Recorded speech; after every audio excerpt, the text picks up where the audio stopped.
He received a PhD in mineral science and engineering from Georgia Tech in 1993.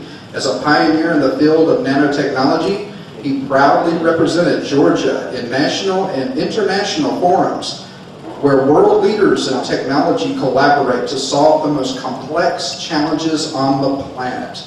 Please welcome Dr. Andrew Hunt for Governor.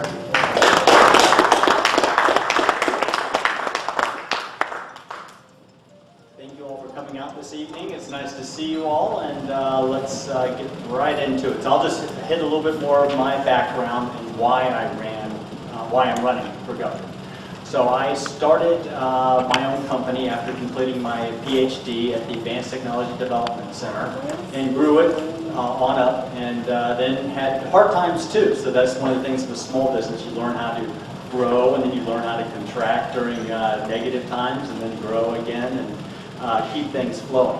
And so you have to make tough decisions, and I had to make a lot of tough decisions when I was doing that. So I'm ready and able to do that as a governor when I come to that point, needing to do that. We have a lot of inefficiency and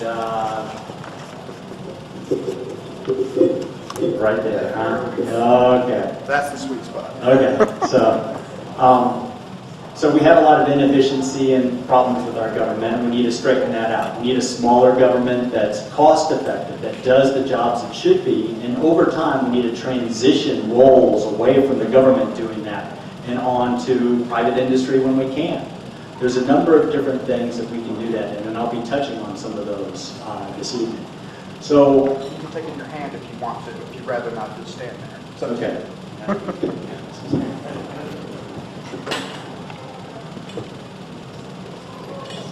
That's a lot. There you go. Okay. So one of the areas that we have to look at. So I'll complete my transition on why I'm running. So I've always known in my life I needed to do public service at some point, and I never served in the military, and that's an honorable way of serving the country. And so I said, well, how am I going to do that? And last fall I kept on over year saying I'm going to do this, I'm going to do this, but I'm always too busy with family. I have 5 kids and my work and everything like that. So what I did is I actually brought someone in my company, promoted him to be president, trained him how to run the company, so that January of this year I was able to then focus on what am I going to do. Well, the first thing I did was to reach out. I said, well, do I really want to run for office, or would I rather just change government and make it better? So I said, well, let me try. So that's what I did. My first avenue in January was making contact with different people in different areas. I cared about different ways of changing rules for small businesses and large businesses and creating a level playing field. So I reached out to different people in that, in education, traffic, and a number of other issues that we needed to address. So I sent out emails, left voicemails with about 5 or 6 different people, followed back up again, 0 replies. So here I am with all disability, just ready to go help them, and of course they don't want help. They already have their agenda. They already have their special interest groups. They already have the way they want to do things. The last thing they want to do is have a real positive change that would promote government like it's supposed to be. So then I said, okay, well now I have to look at running for office. So that's when I got together with Doug Craig and looked at running for office. And there was the opportunity to go to the convention and promote potentially running for office, and I was very honored to receive the nomination of the party. So it's a great honor to have, and I'm trying to work my best to do it. I'm different from some other Libertarian candidates in the past from the point of view that most of the people have been in the area where they had to work. They had to be full-time employees and try and run statewide campaigns. It's daunting. It's daunting to do on a full-time basis, I can tell you that. So I give great respect for them, and the number of votes they were able to achieve on those campaigns was amazing. I'm hoping to up that more with a full-time effort, and by including in a broad group of people to network out. So hopefully a lot of the people here, and I know already a number of people have reached out to other people and are starting to do that, but hopefully we'll expand that more. It's we the people. So I'm running for office to represent and work for you. And that's the way it should be. Right now, government's got it kind of wrong. They feel like everyone's supposed to be serving them, and I want to do service back to our state and to make things right. So, and to do that, I have different ideas that I wanted to bring forward. I've hashed these out with a number of groups, and you know, they seem to be catching a good resonance. So, one of them, jobs. Okay, to have a great economy is a wonderful thing. People having jobs, they feel good about their lives. Georgia, while quote-unquote being labeled as one of the top places to do business, lags the nation in employment. We have a higher unemployment than the national average. So, you know, people can buy titles, and I think this was kind of bad. But so what we need to do is really get jobs promoted. So right now, if you give a donation, charitable donation to someone, you get a tax credit. If you buy cigarettes or alcohol, they hit you with a sin tax. Okay? So I guess giving a job to someone else is sinful because they have payroll taxes. Well, I believe we should eliminate all employment penalty taxes. You know, we want to reduce government and get rid of lots of different taxes. You know, there's the fair tax and other things like that, which are great programs, but people have tried to get those passed through and they haven't been able to. So I'm going to try and address, I'm a practical libertarian. So you'll hear me say this, you know, I like practical, but I started off as moderate, and I decided practical is really what I am. During a 4-year term as governor, I will be able to accomplish certain things. I won't be able to do the full transition to everything we would like liberty, because I have to deal with a House, a Senate, and a whole bunch of other people that you have to work with. So you look at what you could possibly get done and promote those, and don't go beyond that, because all you're going to do is disenfranchise people as you try and go further and further down the road. Let's lead people into liberty. Let's give them a taste. And then they'll want to join in and have more and more and more as we go down the road. So that's the path we need to do. So I'm looking at just hitting one tax and one tax only. I'm not trying to eliminate the income tax and do these other things that fair tax brings in. I just want to get rid of these employment penalty taxes. So right now, to attract jobs into the state, they have these big funds. They'll give tens of millions of different incentives to a big company to move in and build a plant. Small businesses in small towns in certain neighborhoods get nothing.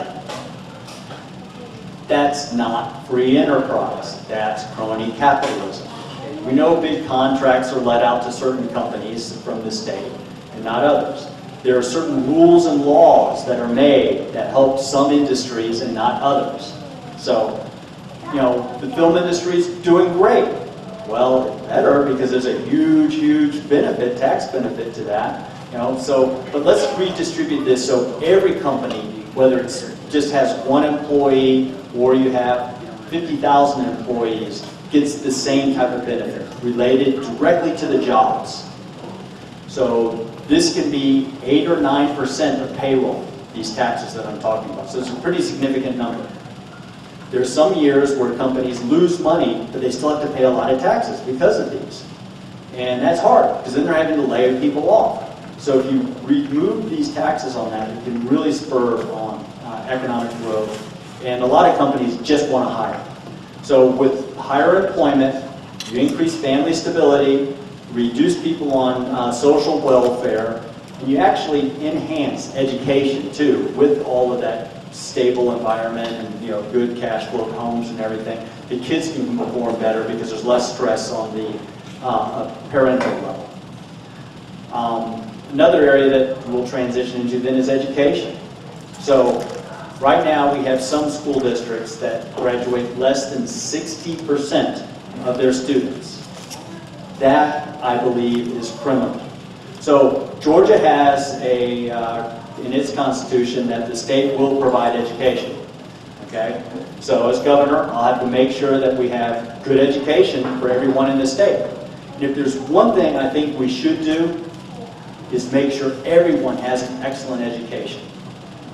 So that is one of the most important things. Then people have the skill set.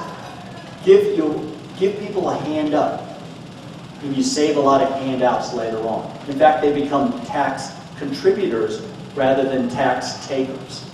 So education is the most important in achieving that. People feel better about their lives, and you go back to Thomas Jefferson and some of our great founders, you go into Jefferson Memorial and you can read on the walls where he talked about well-educated citizens being required to have a strong liberty-oriented government. Okay? So as we educate and people learn more about these different factors and how to deal with things in life, it becomes common sense to go to smaller government and greater liberty. And then, people can work the ways out. So we have neighborhoods where it's just abysmal. Well, how do we change that? Well, there's some neat ways of doing it. So Common Core comes back from the federal government, right? First of all, they come in and basically, if you don't pay your taxes, you can either have your property taken from you, or you can actually end up going to jail. So they're stealing the money from forcing you to pay them money. And then they dangle these carrots and say, if you adapt this program, you can have your money back. Well, I'm a big 10th Amendment guy, so I think it should be state programs to begin with. And but since I'll be having to deal with this like it is, and hopefully we'll get the right senators and representatives in the U.S. Congress to rearrange this or reduce the federal government. But until then, to get this money back, you do not have to accept Common Core like it is. Okay? A state actually has a right to implement its own plan, and there have been a couple of states that alter off the program and still get their money back. So I would definitely alter off Common Core. I think there's lots of different programs. There's some school districts that do a great job, graduate more than 95% of their students, and they have vocational tracks where people don't have to go to college to end up working in a job. They can actually get a higher paying job immediately out of high school than they can if they go on and get a lot of debt and go to a 4-year college. I think that's a great option for people. There's no reason to go into debt and then just delay when you're going to be earning income. So, and we should have that right. And people shouldn't have to learn everything that's in Common Core to do that. Also, there's a lot of testing requirements on the teachers. And the teachers are burdened with such bureaucracy that they can't hardly teach the class. Their hands are so tied, they can't do their job. So we need to lift that bureaucracy off of them, have the focus be the child, and we'll create something beyond just this. We'll have something that we can do that's an educational savings account. So this is something new out of Arizona, and it's cashing on other places. It's already passed through some federal court reviews. So you look at vouchers, and they've been struck down in some places, but the ESA, Educational Savings Account, looks like something we can implement. So this combined with the ability of people to being able to choose where they want to go to school. So they can apply the money that would go into this program and use it for either going to public school and use some of the money for supplemental tutoring or save extra money for college actually out of the accounts. They can choose to do remote learning. And you can have centers where people are taught remote learning by the top teachers in the state. And this is a great program that's available. And the children are monitored by some organization, whether it's a local neighborhood organization or even a church or whatever type of organization that has free space and air conditioning, during the weekdays. And then you can also have it where people can have a lot of charter schools. And I would implement a lot more charter schools. I'll give you an example of one. KIPP schools in the city of Atlanta. So APS is one of those less than 60% graduating districts. Okay? KIPP schools is a charter school inside there. They get a little less money than the average APS school, but instead of graduating less than 60%, they graduate over 93%, and 85% of their students are accepted into college. That's a huge change. They're not allowed to have any criteria for allowing the students in. It has to be completely open. So they get over-allotment, people wanting to come in, so they actually use a lottery to pick them out. So they're not picking out the smart kids or anything else like that. Their school is an abandoned Atlanta public school. So it was one of the lesser schools, the buildings that they're in. So, but they offer, with less money, a longer school day, and they meet every other Saturday for half a day, and their school year is 2 to 3 weeks longer. All for a little less money. That's free enterprise. That's private, companies. This is actually a non-profit, so they're not making a money, but it's okay to have for-profit schools as long as they get the result. That's what matters. Are you being cost effective, and are you getting the great results? And those are the measures we have to have. So we can do this. We can make this transformation. Katrina came in and hit New Orleans. They changed every one of their schools to a charter school. They were one of the worst school districts in the whole nation. Now they're a model school district. I would say tornadoes or hurricanes have hit some of our school districts if they're graduating less than 60% of the people. And we need to have Katrina-type activity in some of those and really change and alter it and make it right. Let's look at, since we're in Atlanta, traffic, okay? So that's a fun subject. So I don't know if you saw where Deal has proposed $1 billion makeover of the 285-400 intersection. One intersection. He wants to glorify it. And I'm sure he's thinking of a nameplate on that someday in the future. Okay, but he's saying we're going to model it, it's going to be as good and effective as Spaghetti Junction, 85-285. Which actually, the intersection itself is wonderfully efficient. But when you're backing up back downstream and people are sitting on the bridges barely moving, we know that a great intersection doesn't do anything. So instead of that, there are some small improvements we could do there for a lot less money. And there's a number of other intersections and interchanges that need to be improved with small improvements, cost-effective programs. Number one thing we need to invest in is a citywide light sequencing system. So I've talked to one of the top experts in the whole state, Professor at Georgia Tech, Mike Hunter, and he and I just had a great conversation. We see eye to eye. And what you need to do is right now you have all these different municipalities and city organizations that run their little fiefdoms of lights. First of all, some of them do just a really, really bad job. And if you do a really good job, but as soon as you leave their district, guess what? You get back up in gridlock trying to get out of their district of light sequencing. So let's have it where we have a few different companies that are professional. There's companies that will do this. Come in and run your lighting systems for you. And you have it that they overlay multiple districts. Let's have it that their compensation is based on how well the traffic flows.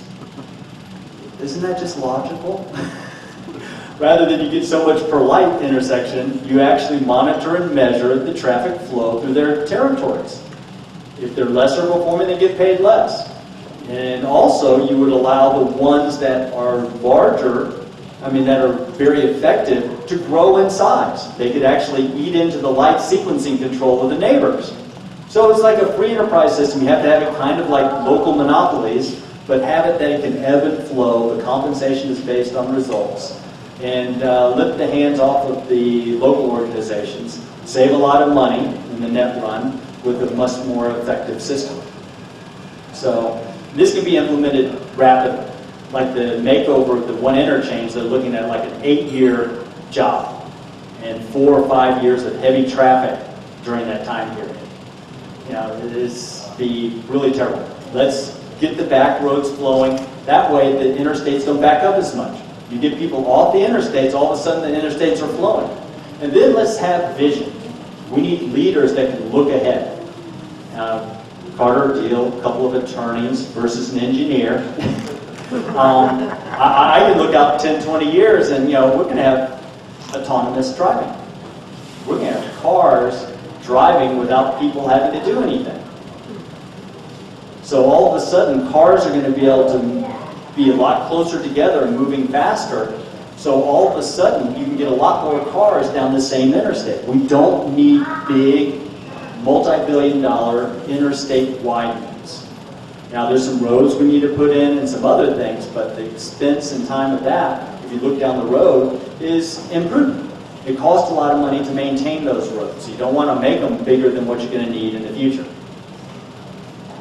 And then you're going to also have it where you can have, instead of mass transit systems that would be large and very expensive and always sucking tax dollars into them, you could be looking at private mass transit, where you would actually be able to just on your cell phone say that you know where you are, you say, I need to ride to such and such, and all of a sudden there's an autonomous driving vehicle that pulls up, picks up you and 4 or 5 other people in the area that are all going to the same general end spot, and you don't have bus stops and train stops along the way, and you're going all the way to your end result and just have to go around a small area where everyone drops off. The biggest cost of taxis is the people, not the vehicle.